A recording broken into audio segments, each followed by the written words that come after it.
Après l'attaque sanglante d'un fourgon pénitentiaire, la mobilisation se poursuit dans les prisons de la région. À Brest, les agents bloquent la maison d'arrêt.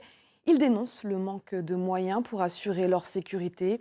Ils attendent des réponses du gouvernement. Manon Le Charpentier et Valérian Morzadek. C'est un convoi pénitentiaire semblable à celui qui a été victime d'une terrible attaque mardi dernier. Sur le pare-brise, des fleurs en hommage aux 2 agents tués dans l'heure, mais aussi 2 cibles, symboles de la vulnérabilité de sa profession, selon cet agent en charge des extractions. On est en véhicule sérigraphié avec des uniformes, donc forcément on est des cibles. Même si la personne qu'on transporte est parfaitement coopérante, ne cherche même pas à s'évader, on a des cibles dans le dos en permanence. Donc nous, ce qu'on veut, c'est pouvoir travailler en sécurité.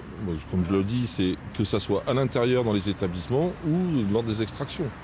Depuis 2 jours, sauf urgence médicale, libération ou incarcération, personne ne rentre ou ne sort de la maison d'arrêt de Brest. Car après l'émotion, l'heure est à la colère. Les surveillants réclament un renforcement des mesures de sécurité, tant à l'extérieur qu'à l'intérieur de la prison. On voyait les fourgons, il n'y en a aucun qui est blindé.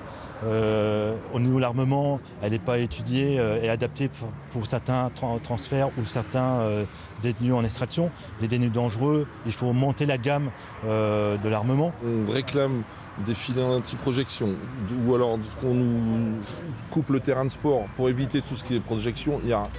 C'est non, c'est des raisons budgétaires. Donc effectivement, c'est l'argent qui commande et c'est pas la sécurité. La sécurité, ça n'a pas de prix.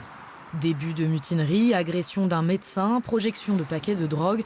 Depuis plusieurs mois, ces agents pénitentiaires dénoncent aussi les dangers de la surpopulation carcérale. Une surpopulation qui frôle régulièrement les 200%. Pour l'ancien garde des Sceaux, Jean-Jacques Urvoas, ces problèmes de sécurité sont aussi liés à une surcharge de travail et à des difficultés de recrutement.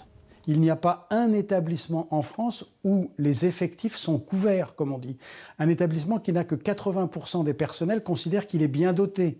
Et donc même quand vous avez 80%, il vous en manque déjà 20%, et vous en dédiez quelques-uns à être à l'extérieur de la détention. En attendant la signature d'un accord avec le ministère de la Justice, les agents ont prévu de se retrouver demain matin pour définir les conditions d'un nouveau blocage de la prison.